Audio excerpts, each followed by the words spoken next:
Well, the time is just gone 8:34 a.m. as we continue with our broadcast this morning right here on Salam Media on News and Views. And it's time now to take a look at BRICS, the up and coming summit.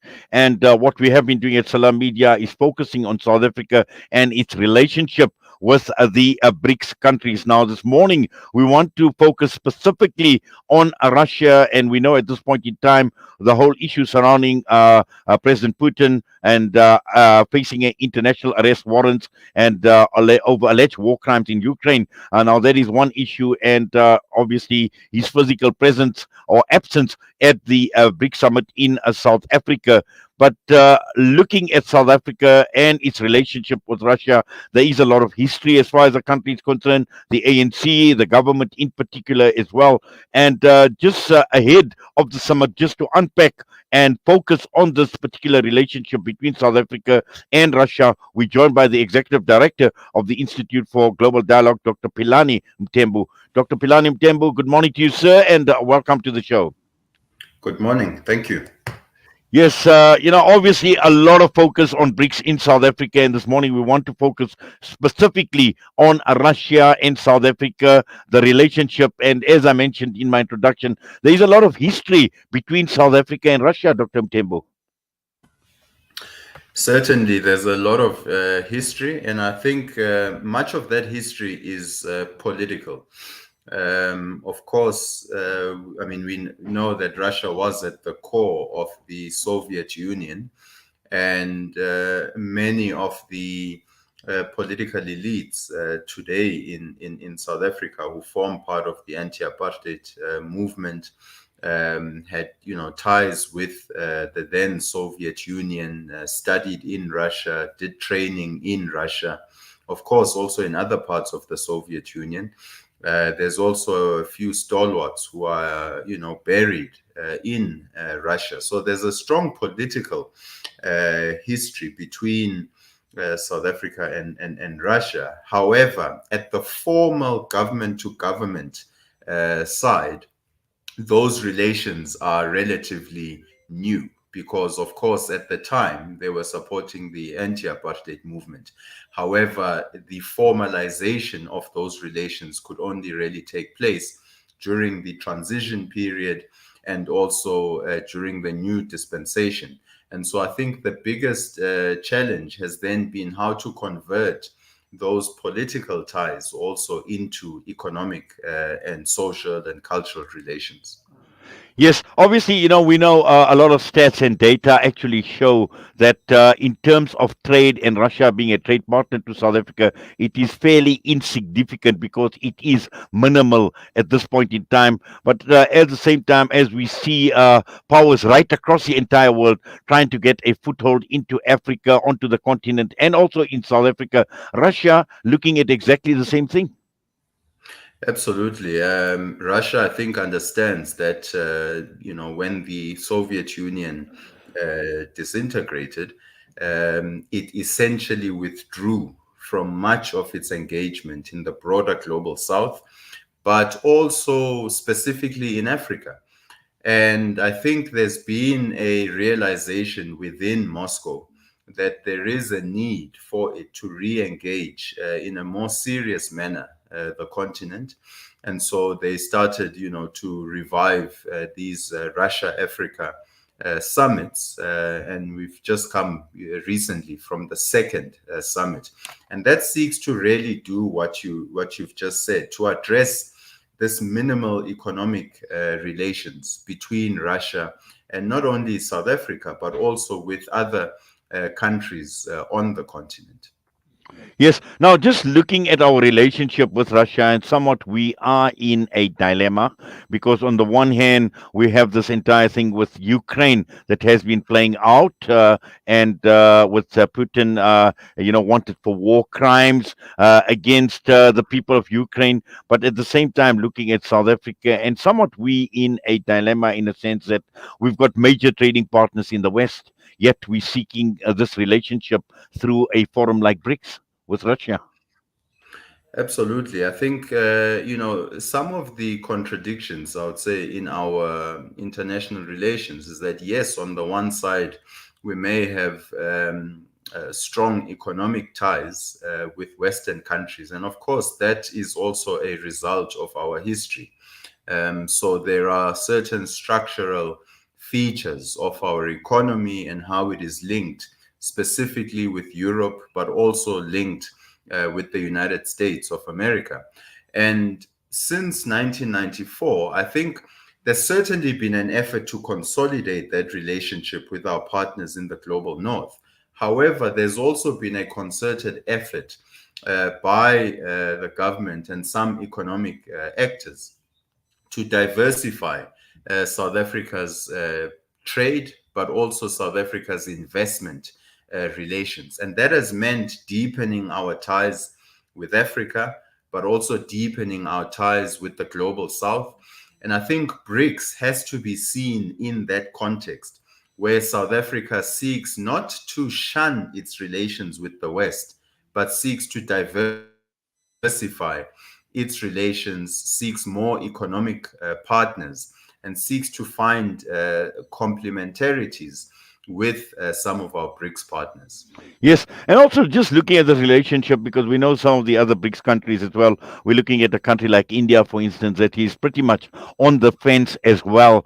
And for South Africa to adopt a firm position, particularly with Russia under the radar and as a member of BRICS, where does this actually leave South? I know you mentioned about foreign policy, but where does this actually leave South Africa? I mean, could we be another India? Can we afford to be sitting on the fence?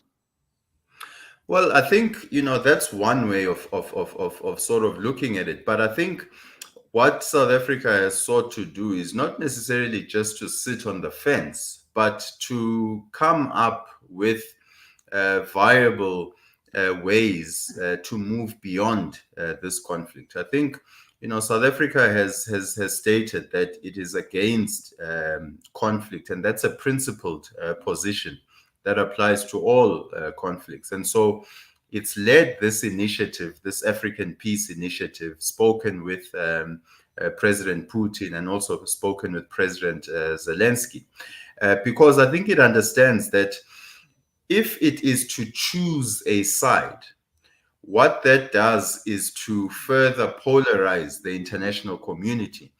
And what South Africa has sought to do by its non aligned position is to present itself as part of the solution rather than exacerbating existing tensions. So, yes, on the one side, some of our Western partners have wanted us to take a firm position against Russia, have wanted us to support their resolutions within the UN General Assembly. However, I think South Africa has sought to, state that this is not necessarily in its interest. It wants to maintain relations with Russia, but it also wants to maintain relations with the West. And more so, it wants to engage both Russia, Ukraine, but also some of the Western partners that have been supporting Ukraine. That escalation of this conflict is not the way to go.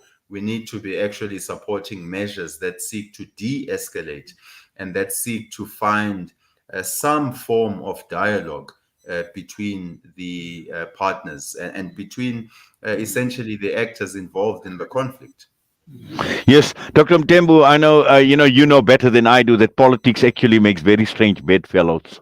And this is exactly what this relationship is all about between South Africa and Russia. And if you look at even the other members of BRICS, you're looking at China and India. I mean, they've got a 60-year border dispute, yet they are actually part and parcel of the same Like, forum. So, all of this is taking place or playing out, and even this whole border dispute has actually claimed lives between the two countries. So, once again, looking at South Africa to evaluate where we are, and at the end of the day, where it is going to be mutually beneficial. And I mean, if there is mutual benefit between South Africa and Russia in a relationship, why not? If there is a mutual relationship or beneficial relationship between South Africa and the West, so be it. And this is exactly where we stand.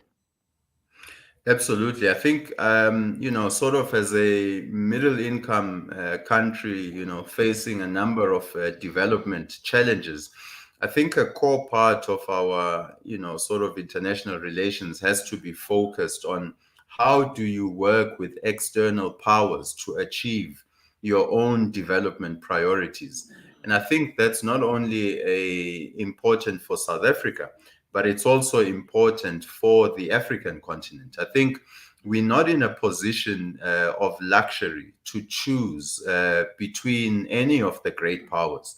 We maintained our relations with the United States and even deepened it, despite some of the conflicts that the US has been involved in, over the last 30 years. So I think when it comes to great powers, South Africa tends to adopt a non-aligned position. It doesn't want to be seen to be in any of the great powers camp. And of course, that comes from a long history of the non-aligned movement, where the African National Congress has been quite involved in as a liberation movement. And that has applied also to its positions within government. So while it condemns conflicts, but it certainly does not seek to reduce its relations and its engagement with strategic powers, especially the great powers in the UN Security Council. Exactly, and I think the point that you raise is the case of the pot calling the kettle black with the West and its engagement in conflicts, and now that they are being critical of Russia and what is playing out in Ukraine. But again, just looking at South Africa and the country, obviously we need to look at our own interests first and how all these relationships actually. But again, the whole question surrounding bullying and the West has got this habit of bullying, countries into submission to toe the line with, and we've seen what has happened with AGOA, the threats surrounding AGOA. Now, these are all threats, and some of them open, some of them veiled threats that are being issued all the time. Just how do we respond, and how do we look at, some of these risk factors or these threats that are being made because of maintaining, our relationship with a country like Russia? I think we have to factor in that we are indeed living in an international environment that is increasingly filled with tensions and uncertainty. And the best way that we can safeguard our interest and our strategic autonomy is to build our own internal capacity. So we need to strengthen our capacity to maintain a position of non-alignment. And that means ensuring that we achieve our domestic goals on development, that we strengthen the state, that we deal with our development challenges. And what that enables us to do is to take positions that are independent in the international arena. I mean, you think about countries that rely on, 50% or more on donor funding for their own budgets. It becomes very difficult for them to take positions of non-alignment. They have to succumb to external pressure. Otherwise, it completely harms, their domestic stability. And so South Africa, to move forward and to maintain a position of non-alignment and to maintain its role in a changing international landscape, has to strengthen its own material capabilities. Well, Dr. Philani Mthembu, we thank you very much for that and for your time with us this morning right here on Salam Media. All the best to you. Thank you. Dr. Philani Mthembu, Executive Director at the Institute for Global Dialogue, with us this morning against the BRICS summit, the up and coming summit, and the relationship between Russia and South Africa. The time is just gone 8:48. We come back. We'll be Itequini Secure, our weekly edition this morning.